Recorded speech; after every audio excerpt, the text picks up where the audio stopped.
De plus en plus répandu, il s'agit de l'aviation de tourisme. Pour pratiquer cette activité accessible à tous, mais néanmoins risquée, il faut impérativement faire avec la météo, bien sûr. Wassila Guedouj a suivi l'initiation d'une passionnée, motivée mais émotive.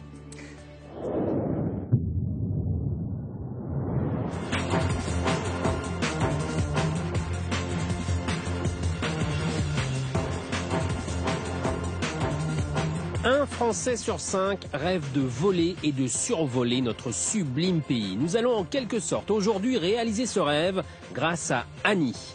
Annie a 60 ans, elle a décidé de devenir pilote amatrice. Mais quels sont les risques liés à la météo? Qui sont tous ces passionnés fous des airs? Pourquoi bravent-ils parfois le danger?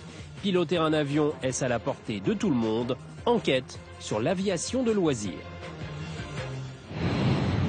L'homme est capable de voler depuis plus d'un siècle. Il a volé pour faire la guerre, il a volé pour voyager, et c'est dans les années 40, après la Seconde Guerre mondiale, qu'il commence à voler pour le plaisir. C'est le début de l'aviation populaire en France. À l'époque, ils avaient pensé qu'on pouvait se déplacer quand même rapidement d'un point à un autre, mais ils avaient oublié une seule chose, c'est la météo. Un avion de ligne, par exemple, que vous prenez, qu'est-ce qu'il fait? Lui, il va monter très haut. Il va rencontrer aussi des problèmes de météo, mais beaucoup moindres que nous en dessous. Nous, dans notre jargon, on dit avion moyen rapide pour gens pas pressés. Jean-Jacques est président de l'aéroclub d'Abbeville dans la Somme. Il pilote pour son plaisir depuis 27 ans. Sa passion de l'aviation, il la doit à son papa, qui faute de moyens, n'a jamais pu piloter un avion. Tout le monde ne peut pas malheureusement apprendre à piloter parce que c'est pas donné. Forcément, il faut, pour apprendre à piloter un avion, il faut environ 70 heures. 70 heures à 140 €, plus la cotisation club, c'est quand même un petit budget.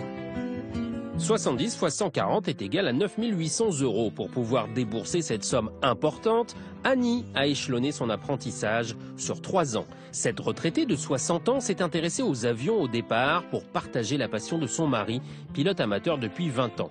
Elle s'est lancée dans l'aventure du pilotage avec beaucoup d'appréhension et pour elle, c'est une véritable leçon de vie. Ce jour-là, je crois que j'ai pleuré avant de partir. Et quand je suis rentrée, je me suis dit, je l'ai fait. Et donc, j'en suis capable. Donc, j'étais vraiment très fière de moi. Je ne pensais pas être capable de le faire.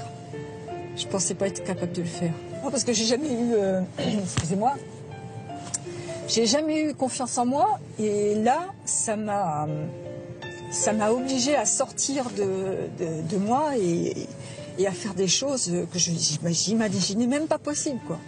Il faut savoir de temps en temps se lancer des défis puis dire après tout pourquoi pas moi, quoi, pourquoi pas moi.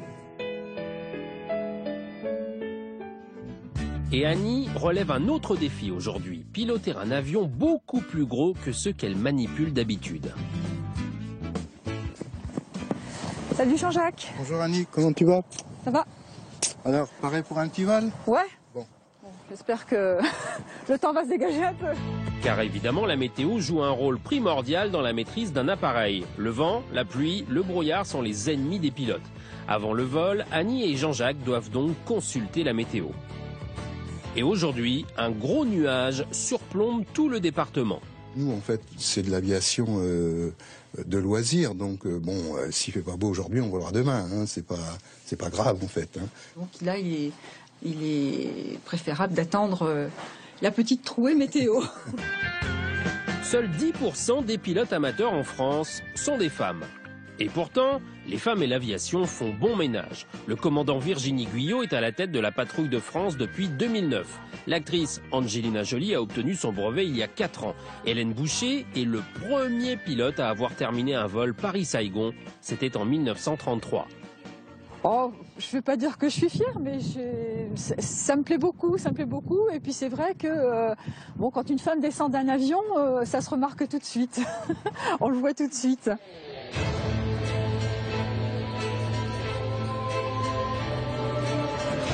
Le ciel s'est dégagé. Annie et Jean-Jacques vont maintenant pouvoir prendre les airs. Alors au roulage, un avion se pilote au pied. On peut lâcher les mains. Hein. Non mais c'est la partie assez drôle de l'apprentissage. Pour faire rouler un avion droit, j'ai mis 5 leçons. Allez, c'est parti pour 1 heure de magie. Les couleurs de la baie de Somme sont tout le temps différentes et c'est vraiment un terrain de jeu magnifique.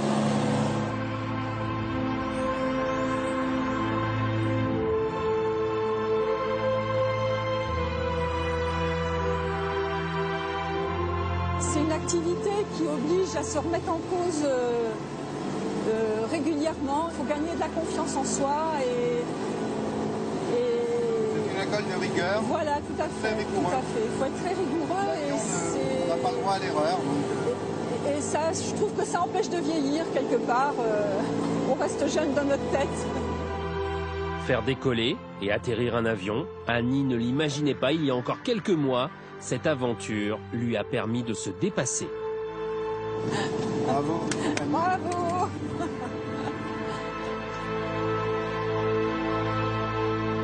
Bravo Annie. Voilà.